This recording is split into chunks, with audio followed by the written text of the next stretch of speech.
Om Swastiastu. Assalamualaikum warahmatullahi wabarakatuh. Shalom, namo buddhaya, salam sejahtera, salam kebajikan, dan salam harmoni. Baik, terima kasih Bu atas waktu dan kesempatan yang telah diberikan kepada kami dari kelompok 2 pada Senin 3 Oktober 2022 ini berkesempatan untuk mempresentasikan materi mengenai 5 asumsi programatik pendidikan mata kuliah wawasan kependidikan. Nah, sebelum presentasi kami mulai lebih lanjut lagi, alangkah baiknya kami memperkenalkan profil presentator pada kesempatan kali ini. Perkenalkan, kami dari kelompok 2 kelas 1B Pendidikan Biologi dengan saya sendiri KDO Kapayana Putra dengan NIM 2213041017 bersama dua rekan saya yaitu Selika Dinda Mukti Priyani dengan NIM 2213041021 dan Nashwa Faya Azhara dengan NIM 2213041031. Adapun beberapa alur presentasi yang akan kami lakukan pada kesempatan kali ini diantaranya yang pertama yaitu pendahuluan, yang kedua pembahasan, yang ketiga penutup, yang keempat sesi diskusi, dan yang terakhir yaitu evaluasi. Nah, adapun mengenai bab pertama yaitu pendahuluan akan dijelaskan lebih lanjut lagi oleh rekan saya yaitu Selika. Waktu dan tempat saya persilakan. Bab 1 pendahuluan. Adapun di sini pokok bahasan, yang pertama latar belakang, yang kedua rumusan masalah, yang ketiga tujuan, dan yang terakhir adalah manfaat. Latar belakang ini ada 3 konsep, yaitu pendidikan, pendidik, dan peserta didik.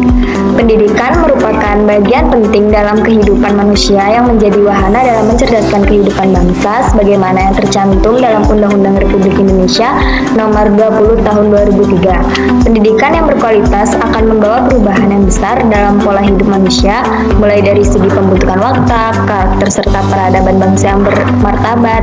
Oleh karena itu, pendidikan sangat berperan dalam mempersiapkan setiap orang untuk berperilaku penuh keadaban. Selain itu, pendidikan ditujukan untuk menyiapkan manusia menghadapi masa depan agar dapat hidup lebih sejahtera, baik dari segi individu maupun sebagai masyarakat dan bangsa Indonesia.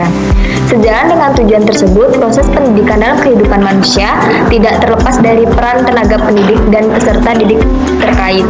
Hakikat pendidikan pada dasarnya adalah upaya manusia untuk mempertahankan keberlanjutan kehidupannya yang tidak hanya berkelanjutan keberadaan fisik atau raganya, akan tetapi juga keberlanjutan kualitas jiwa dan peradabannya, dalam arti terjadi peningkatan kualitas budayanya, baik melalui pendidikan yang dilaksanakan secara alami oleh orang tua kepada anak atau masyarakat kepada generasinya, hingga pendidikan yang diselenggarakan oleh organisasi-organisasi pendidikan yang lebih mudah dikenal dengan istilah sekolah, baik formal maupun non-formal, sehingga pendidikan itu berlangsung seumur hidup atau lebih dikenal dengan sebutan long life education. Selanjutnya yaitu pendidik. Orang yang disebut pendidik adalah orang yang memiliki kemampuan merancang program pembelajaran serta mampu menata dan mengelola kelas agar peserta didik dapat belajar dan pada akhirnya dapat mencapai tingkat kedewasaan sebagai tujuan akhir dari proses pendidikan. Oleh karena itu, sebagai seorang pendidik yang profesional harus memiliki suatu program dalam menjalankan tugasnya agar terciptanya hasil belajar yang baik dalam suatu program pendidikan. Tidak lepas dari sistem pendidikan yang mengandung unsur-unsur pendidikan. Sebagai insan pendidik atau orang yang memiliki kemampuan merancang program kepembelajaran, menata dan mengelola kelas peserta didik, serta dalam mencapai tingkat kedewasaan sebagai tujuan akhir dari proses pendidikan. Seorang pendidik profesional harus memiliki suatu program dalam menjalankan tugasnya. Dan yang terakhir yaitu peserta didik. Dalam sebuah pendidikan juga tidak terlepas dari adanya peserta didik, di mana nantinya akan terjadi interaksi antara pendidik dengan peserta didik. Peserta didik adalah seorang yang memiliki potensi dasar yang perlu dikembangkan melalui pendidikan baik secara fisik maupun psikis, baik pendidikan itu dilakukan di lingkungan keluarga, sekolah maupun di lingkungan masyarakat di mana anak tersebut berada. Hal ini sesuai dengan yang dikemukakan oleh Hadianto yaitu bahwa tugas pertama seorang guru adalah mengobservasi minat dan mengklasifikasi kebutuhan peserta didik. Sebagai seorang pendidik, guru harus memahami dan memberikan pemahaman tentang aspek-aspek yang terdapat dalam diri peserta didik untuk dikembangkan sehingga tujuan pendidikan berkualitas dapat tercapai. Dalam rangka terciptanya hasil belajar yang baik dalam suatu program pendidikan itu sendiri dihadapkan pada masalah-masalah baru yang berdampak pada sumber daya manusia dan sistem pendidikan itu sendiri. Namun dengan adanya profesionalisme dari tenaga pendidik dan sistem yang mendukung menunjukkan bagaimana kualitas dari suatu pendidikan. Oleh karena itu, berbagai upaya peningkatan standar mutu pendidikan sudah menjadi prioritas utama, yaitu dengan meningkatkan kualitas unsur-unsur pendidikan dalam proses pembelajaran. Maka dari itu, melalui makalah yang kami susun ini memiliki tujuan untuk mengingatkan kembali akan pentingnya pendidikan bagi peserta didik dan mengerti bahwa asumsi programatik apa yang mendasari dan bagaimana sistem pendidikan dalam pengembangan peserta didik. Berikutnya yaitu rumusan masalah. Berdasarkan latar belakang di atas, maka dapat dirumuskan masalah sebagai berikut. Yang pertama, apa saja 5 asumsi programatik pendidikan? Yang kedua, bagaimana analisis dari sistem pendidikan? Yang ketiga, bagaimana keterkaitan antara asumsi programatik pendidikan dengan sistem pendidikan? Dan tujuan akan disampaikan oleh rekan saya itu Najwa. Baik, yang selanjutnya adalah tujuan.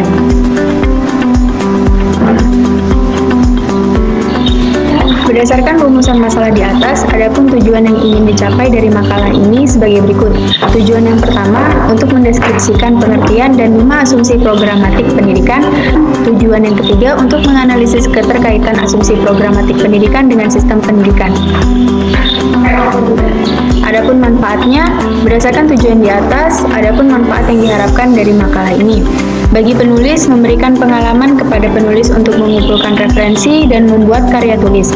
Di samping itu, penulis mendapatkan pengetahuan mengenai asumsi programatik pendidikan, sistem pendidikan, dan keterkaitan asumsi programatik pendidikan dengan sistem pendidikan.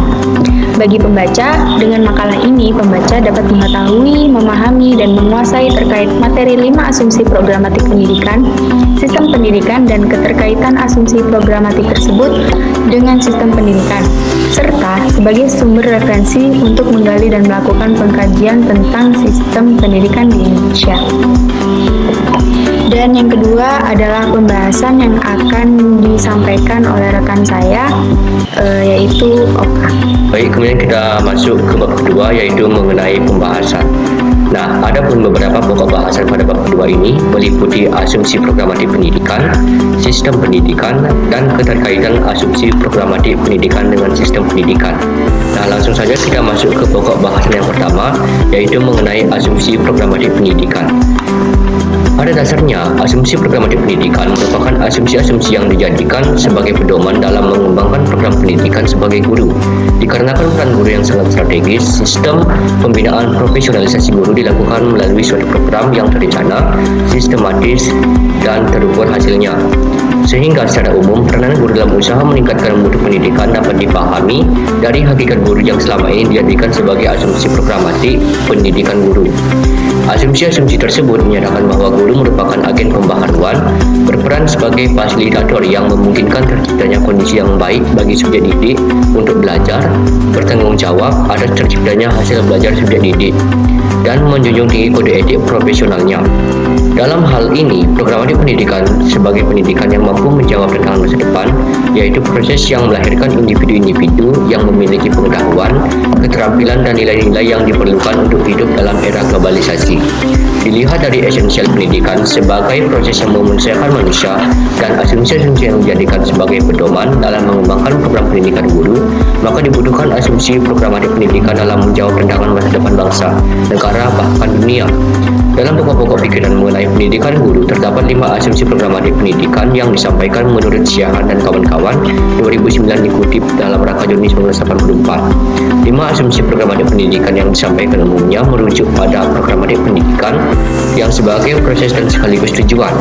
Selain itu, asumsi programatik pendidikan tersebut juga melihat pendidikan sebagai kegiatan kehidupan masyarakat untuk mencapai perwujudan manusia seutuhnya yang berlangsung sepanjang hayat atau lifelong learning.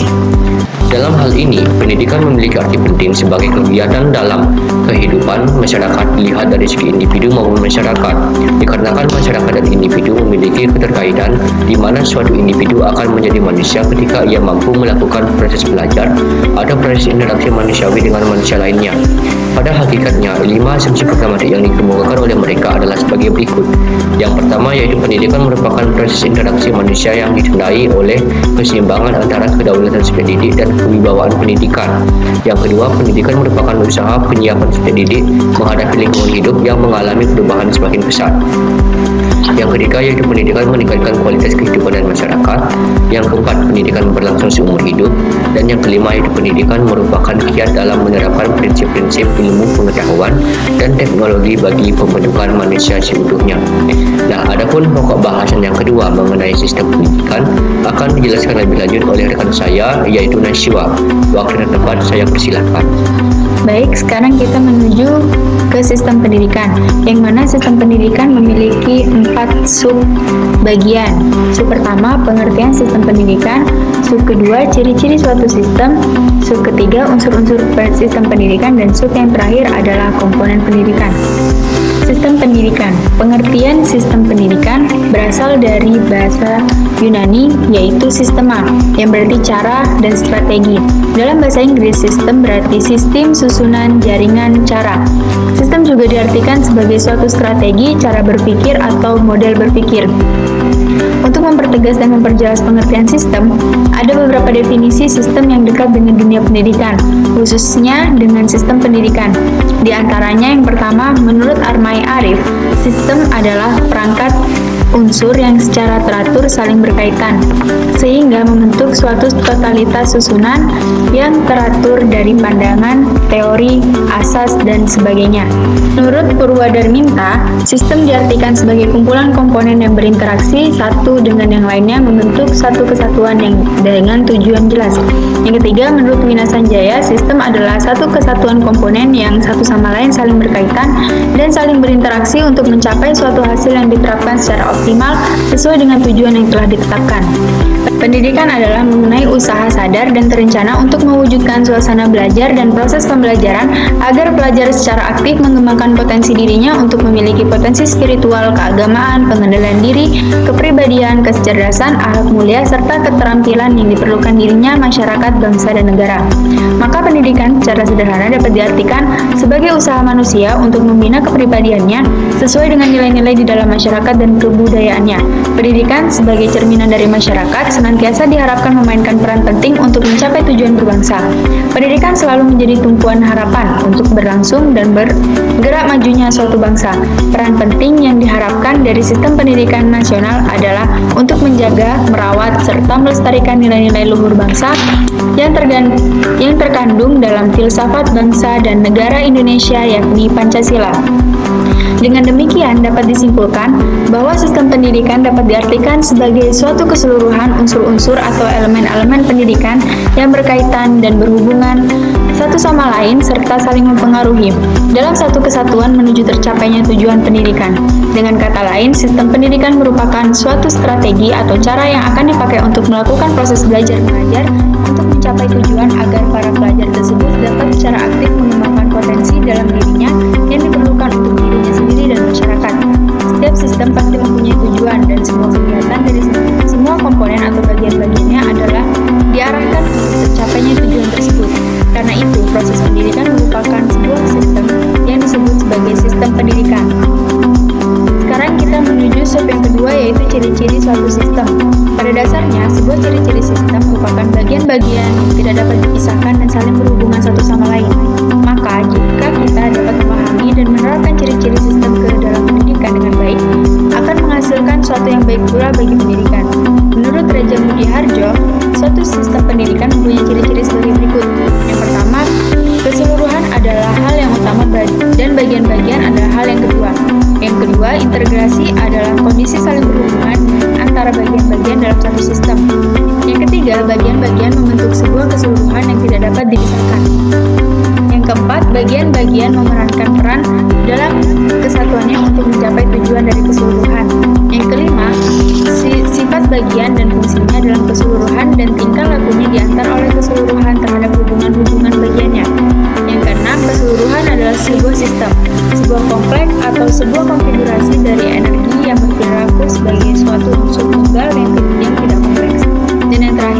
segala sesuatu haruslah dimulai dari keseluruhan sebagai suatu dasar dan bagian-bagian serta hubungan-hubungan, baru kemudian terjadi secara berangsur-angsur. Yang ketiga, kita menuju ke sub-unsur-unsur sistem pendidikan. Ada beberapa unsur dalam sistem pendidikan, diantaranya sebagai berikut. Yang pertama, kegiatan pendidikan, yang mana meliputi pendidikan diri sendiri, pendidikan oleh lingkungan, dan pendidikan oleh seseorang terhadap orang lain. Salah satu kegiatan pendidikan adalah menyelenggarakan proses belajar mengajar. Winkel mengungkapkan pengertian belajar sebagai suatu aktivitas mental atau psikis yang berlangsung dalam interaksi aktif dengan lingkungan, yang menghasilkan perubahan dalam pemahaman, keterampilan, dan nilai sikap. Belajar dapat membawa perubahan, dan perubahan itu ada pada pokoknya adalah diperoleh kecakapan baru melalui suatu usaha. Yang kedua, binaan pendidikan, yang mencakup jasmani, rohani, dan akal. Adapun hal ini dimaksudkan guna untuk membentuk suatu karakter dalam jasmani, rohani, dan akal yang sehat dalam sistem pendidikan. Yang ketiga, tempat pendidikan, yang mencakup rumah tangga, sekolah, dan masyarakat. Keluarga sebagai unit terkecil dari masyarakat, terdiri dari suami istri dan anaknya, atau ayah dan anaknya, atau ibu dan anaknya. Yang terakhir adalah komponen pendidikan, yang mencakup tujuan pendidikan, peserta didik, pendidik, materi atau isi pendidikan, lingkungan pendidikan, dan alat-alat pendidikan. Lalu kita menuju ke sub yang terakhir, yaitu komponen pendidikan. Dalam aktivitas pendidikan terdapat 6 komponen pendidikan yang dapat membentuk pola interaksi atau saling mempengaruhi. 6 macam komponen-komponen pendidikan yang digunakan dalam acuan pendidikan sebagai berikut. Yang pertama, tujuan pendidikan. Tujuan pendidikan berfungsi sebagai arah yang ingin dituju dalam aktivitas pendidikan. Dengan adanya tujuan yang jelas, maka komponen-komponen pendidikan yang lain serta aktivitasnya senantiasa berpedoman kepada tujuan, sehingga efektivitas proses pendidikannya selalu diukur apakah dapat mencapai tujuan atau tidak. Menurut M.J. Level, tujuan pendidikan dibedakan menjadi 6 bagian, yaitu tujuan umum. Tujuan umum adalah tujuan akhir yang akan dicapai oleh seseorang melalui pendidikan. Apabila tujuan pendidikan adalah kedewasaan, maka semua kegiatan pendidikan harus tertuju pada kedewasaan, agar tujuan umum pendidikan itu dapat tercapai. Kedewasaan tidak sebagai tujuan umum pendidikan sifatnya masih umum, ditunjukkan kepada semua peserta didik. Menurut Honsang dan Guning, tujuan akhir pendidikan adalah membentuk insan kamil atau manusia yang sempurna. Dapat dikatakan bahwa tujuan umum pendidikan adalah membentuk insan kamil yang dewasa jasmani dan rohaninya, baik secara moral, intelektual, sosial, dan agama. Yang kedua adalah tujuan khusus. Tujuan khusus merupakan pengkhususan dari tujuan umum. Tujuan khusus dari pendidikan mencakup segi-segi tertentu yang dapat disesuaikan dengan kondisi dan situasi tertentu. Misalnya disesuaikan dengan pembawaan dan usia atau taraf perkembangan anak didik, tugas lembaga yang mendidik anak seperti keluarga, sekolah, masyarakat, tempat ibadah, dan sebagainya. Ketiga adalah tujuan tidak lengkap. Tujuan tidak lengkap adalah tujuan yang hanya membahas tentang salah satu aspek pendidikan yang akan membentuk aspek-aspek kepribadian manusia. Misalnya aspek pendidikan yaitu kecerdasan, moral, sosial, keagamaan, dan estetika. D. Tujuan sementara. Tujuan sementara adalah tujuan yang terdapat dalam langkah-langkah untuk mencapai tujuan umum, merupakan pijakan untuk mencapai tujuan yang lebih tinggi. Dengan kata lain, tujuan ini adalah tujuan pendidikan yang dicapai seseorang pada setiap fase perkembangan. Misalnya, saat seorang anak diajarkan untuk dapat berjalan, ia harus mengalami beberapa tahapan dari merangkak, berdiri, berjalan, terpatah-patah, sampai akhirnya dia bisa berjalan. Inilah yang disebut sebagai tujuan sementara. Yang kelima adalah tujuan perantara. Tujuan perantara merupakan alat atau sarana untuk mencapai tujuan yang lain. Misalnya seseorang yang bersekolah tujuannya adalah akhirnya lulus. Ketika dia naik ke kelas dari kelas 1 ke kelas 2, dari kelas 2 ke kelas 3 dan seterusnya, itu merupakan tujuan intermediar atau tujuan perantara. Yang terakhir adalah tujuan insidental. Tujuan insidental adalah tujuan yang menyangkut sesuatu peristiwa khusus. Sebenarnya tujuan insidental tak arah pada pencapaian tujuan umum. Contohnya, seorang guru melarang peserta didik bermain di pintu masuk karena dapat mengganggu lalu lintas orang yang lewat di pintu. Yang kedua adalah peserta didik. Peserta didik adalah anggota masyarakat yang berusaha mengembangkan potensi diri melalui proses pembelajaran pada jalur pendidikan, baik pendidikan formal maupun non-formal, pada jenjang pendidikan dan jenis pendidikan tertentu. D. Dengan kata lain, peserta didik adalah anggota masyarakat laki-laki dan perempuan yang berusaha mengembangkan potensi diri melalui proses pembelajaran yang tersedia pada jalur jenjang dan jenis pendidikan tertentu. Peserta didik secara formal adalah orang yang sedang ada pada fase pertumbuhan dan perkembangan baik secara fisik maupun psikis. Pertumbuhan dan perkembangan merupakan ciri dari seorang peserta didik yang perlu bimbingan dari seorang pendidik. Yang ketiga adalah pendidik. Dari pendidikan formal dan non-formal, pendidik merupakan tenaga profesional yang bertugas merencanakan dan melaksanakan proses pembelajaran, menilai hasil pembelajaran, melakukan pembimbingan dan pelatihan, serta melakukan penelitian dan pengabdian kepada masyarakat, terutama bagi pendidik pada perguruan tinggi. Secara umum, tugas pendidik adalah mendidik. Pendidik juga bertugas sebagai motivator dan fasilitator dalam proses belajar mengajar, sehingga seluruh potensi peserta didik dapat teraktualisasi secara baik dan dinamis. Yang dimaksud pendidik adalah tenaga profesional yang berkualifikasi sebagai guru, dosen, konselor, pamong, belajar, tutor, dan instruktur atau sebutan lainnya.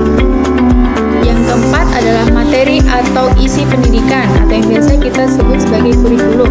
Secara umum, kurikulum dapat diartikan sebagai rencana atau pengaturan kegiatan pembelajaran yang terwujud dokumen tertulis dan sekaligus sebagai pedoman penyelenggaraan kegiatan pembelajaran. Penetapan kurikulum dapat dalam kegiatan pendidikan yang diselenggarakan di sekolah, di keluarga, ataupun di masyarakat. Terdapat syarat utama dalam pemilihan bahan atau materi pendidikan seperti materi harus sesuai dengan tujuan pendidikan dan harus sesuai dengan kebutuhan siswa. Bagi peserta didik, fungsi kurikulum adalah sebagai sarana untuk mengukur kemampuan dan konsumsi pendidikan. Hal ini berkaitan juga dengan pengejaran target-target yang membuat peserta didik dapat mudah memahami berbagai materi ataupun melaksanakan proses pembelajaran setiap harinya dengan mudah. Selain itu, juga diharapkan agar peserta didik mendapatkan pengalaman-pengalaman baru yang di masa depan dapat dikembangkan sesuai dengan perkembangannya dan bisa menjadi bekal kehidupan nantinya. Yang kelima adalah lingkungan pendidikan. Lingkungan pendidikan merupakan tempat di mana peristiwa, bimbingan, atau pendidikan berlangsung. Secara umum, lingkungan pendidikan dibagi menjadi 3, yaitu disebut tri-pusat pendidikan, yaitu keluarga, sekolah, dan masyarakat. Ketiga lingkungan pendidikan ini apabila berada di titik kondusif merupakan faktor pendorong yang dapat memberikan daya tarik bagi proses pembelajaran. Terlebih lagi apabila iklim belajarnya yang menyenangkan akan membangkitkan semangat dan menumbuhkan aktivitas serta kreativitas peserta didik. Yang keenam adalah alat pendidikan. Pada dasarnya, alat pendidikan adalah pendukung dan penunjang pelaksanaan pendidikan yang berfungsi sebagai perantara pada saat materi disampaikan oleh pendidik. Dalam praktiknya, ada 2 macam alat pendidikan. Pertama, alat pendidikan dalam arti metode, dan yang kedua adalah dalam arti perangkat keras yang digunakan sebagai media pembelajaran dan sarana pembelajaran. Sebagai contoh, media pembelajaran memiliki peranan yang penting sebagai salah satu komponen pembelajaran. Tanpa media pembelajaran, proses pembelajaran sebagai proses komunikasi tidak dapat berlangsung secara maksimal. Yang selanjutnya adalah keterkaitan asumsi programatik pendidikan dengan sistem pendidikan yang akan disampaikan oleh rekan saya, yaitu Zelika. Waktu dan tempat saya persilakan. Keterkaitan asumsi programatik pendidikan dengan sistem pendidikan berdasarkan 5 asumsi programatik pendidikan yang dikemukakan oleh si H.A. dan kawan-kawan 2009 yang dikutip dari Raka Joni 1984 yang mengedepankan pendidikan sebagai kiat dalam menerapkan prinsip-prinsip ilmu pengetahuan dalam upaya meningkatkan kualitas dalam kehidupan masyarakat. Peranan guru yang sebagai pendidik, pengajar, dan pelatih sangat dibutuhkan sebagai salah satu tenaga pendidik. Guru memiliki tugas dan tanggung jawab yang besar dan lebih luas dari sekadar membuat peserta didik menjadi memahami bahan ajar yang diberikan, menjadikan peserta didik menjadi manusia terdidik yang memahami peranannya sebagai manusia, sehingga bermanfaat bagi diri dan lingkungannya, merupakan suatu tanggung jawab utama bagi tenaga pendidik. Dalam tujuan meningkatkan mutu pendidikan masyarakat di Indonesia, guru memegang peranan yang sangat strategis, terutama dalam membentuk watak serta mengembangkan potensi peserta didik. Selain guru sebagai tenaga pendidik, peran tenaga kependidikan dan juga faktor dari sistem pendidikan itu sendiri turut mendukung dalam menentukan keberhasilan pendidik. Tenaga pendidik dan kependidikan serta sistem pendidikan yang profesional dapat menghasilkan lulusan rumusan yang berkualitas dan mampu menjadi ujung tombak pengimplementasian 5 asumsi programatik pendidikan. Terwujudnya kelima pokok asumsi programatik pendidikan saat ini bukan hanya menjadi tanggung jawab dan peranan guru atau tenaga pendidik, melainkan bagaimana sistem pendidikan itu sendiri berlaku mulai dari tujuan, proses pembelajaran hingga penerapan kurikulum yang sesuai dengan peserta didik. Suatu sistem pendidikan yang dirancang oleh pemerintah Indonesia tidak terlepas dari landasan-landasan yang mendasari pentingnya pendidikan bagi masyarakat, yang landasan tersebut dikenal dengan asumsi programatik pendidikan. Manusia yang pada hakikatnya membutuhkan pendidikan memiliki dua asumsi berbeda dalam kehidupannya. Selain pendidikan dianggap sebagai proses tidak disengaja atau berjalan secara alamiah, pendidikan juga diasumsikan sebagai proses secara sengaja, disengaja, serta terencana atau diorganisasi dengan aturan yang berlaku sesuai dengan undang-undang atau kesepakatan masyarakat. Asumsi pendidikan yang sebagai proses disengaja dan terencana inilah yang dikenal dengan asumsi programatik pendidikan. Sehingga dilihat dari cara mengatur manusia dalam proses pendidikan ini tentunya berhubungan dengan bagaimana cara masyarakat diatur yang biasanya tercantum dalam suatu sistem pendidikan. Melalui sistem pendidikan diharapkan dapat meningkatkan profesionalitas tenaga pendidik dan peserta didik, serta mengarahkan proses pendidikan Indonesia menjadi lebih baik. Terlebih lagi untuk menerapkan asumsi programatik pendidikan menjadi kunci keberhasilan pendidikan Indonesia. Suatu sistem pendidikan harus mampu menjamin pemerataan kesempatan pendidik, peningkatan mutu, serta relevansi dan efisiensi manajemen pendidikan. Sehingga tujuan dari sistem pendidikan itu sendiri yang diterapkan di Indonesia khususnya mampu menghadapi tantangan sesuai dengan perubahan kehidupan lokal, nasional maupun global. Pada umumnya, suatu sistem pendidikan yang dijalankan tidak terlepas dari landasan programatik pendidikan dan dalam upaya memaksimalkan tujuan tersebut, peranan masing-masing tenaga pendidik atau pendidikan serta pihak-pihak yang terkait sangat perlu untuk dimaksimalkan.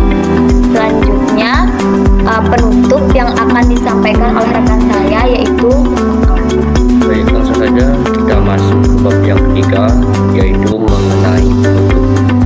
Nah, ada pun pembahasan pada bab ketiga ini yaitu terdiri dari dua. Yang pertama yaitu simpulan dan yang kedua yaitu saran. Nah, langsung saja kita masuk ke pokok bahasan yang pertama, yaitu mengenai simpulan. Nah, berdasarkan pemaparan seluruh materi mengenai 5 asumsi programatik pendidikan, analisis sistem pendidikan dan keterkaitan antara asumsi pendidikan dengan sistem pendidikan, maka dapat ditarik beberapa kesimpulan sebagai berikut. Kesimpulan tersebut diantaranya asumsi programatik pendidikan sebagai pedoman pendidikan, sebagai elemen pendidikan dan sebagai landasan utama. Nah, asumsi programatik pendidikan merupakan asumsi-asumsi yang dijadikan sebagai pedoman dalam mengembangkan program pendidikan sebagai guru. Pada hakikatnya, 5 asumsi programatik yang dikemukakan oleh Syah dan kawan-kawan adalah sebagai berikut. Yang pertama, pendidikan merupakan proses interaksi manusia yang dinilai oleh keseimbangan antara kedaulatan si pendidik dan kewibawaan pendidikan. Yang kedua, pendidikan merupakan usaha untuk penyiapan pendidik menghadapi lingkungan hidup yang mengalami perubahan semakin besar. Yang ketiga, pendidikan meningkatkan kualitas kehidupan dan masyarakat. Yang keempat, pendidikan berlaku seumur hidup. Dan yang kelima, pendidikan merupakan kiat dalam menerapkan prinsip-prinsip ilmu pengetahuan dan teknologi bagi pembentukan manusia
keterkaitan antara asumsi pendidikan dengan sistem pendidikan. Yang kedua, kepada pembaca agar mampu mengambil intisari dan menambahkan wawasan pengetahuan tentang 5 asumsi problematik pendidikan, analisis sistem pendidikan, dan keterkaitan antara asumsi pendidikan dengan sistem pendidikan. Baik, setelah beberapa bab yang telah kita lalui, kita masuk ke bab yang keempat, yaitu mengenai sesi diskusi. Nah, jadi di sini kami mohon respon dari teman-teman. Apabila ada yang ingin memberikan tanggapan atau pertanyaan, dapat mengikuti atau berpartisipasi dalam sesi presentasi kali ini. Pada teman-teman yang ingin memberikan tanggapan atau pertanyaan, kami persilakan. Baik, kemudian kita masuk ke bab yang kelima, yaitu mengenai evaluasi. Jadi di sini kami memohon kepada teman-teman untuk memberikan pandangannya akan jalannya presentasi kali ini, baik berupa saran maupun masukan, dan hal ini dapat menjadi landasan bagi kami dalam mempresentasikan materi ke depannya menjadi lebih baik lagi. Baik, terima kasih kepada ibu dan seluruh teman-teman yang telah mengikuti presentasi dari kelompok 2 mengenai 5 asumsi problematik pendidikan pada kesempatan kali ini. Semoga presentasi ini dapat memberikan manfaat berupa ilmu pengetahuan dan wawasan baru kepada teman-teman. Baik, terima kasih atas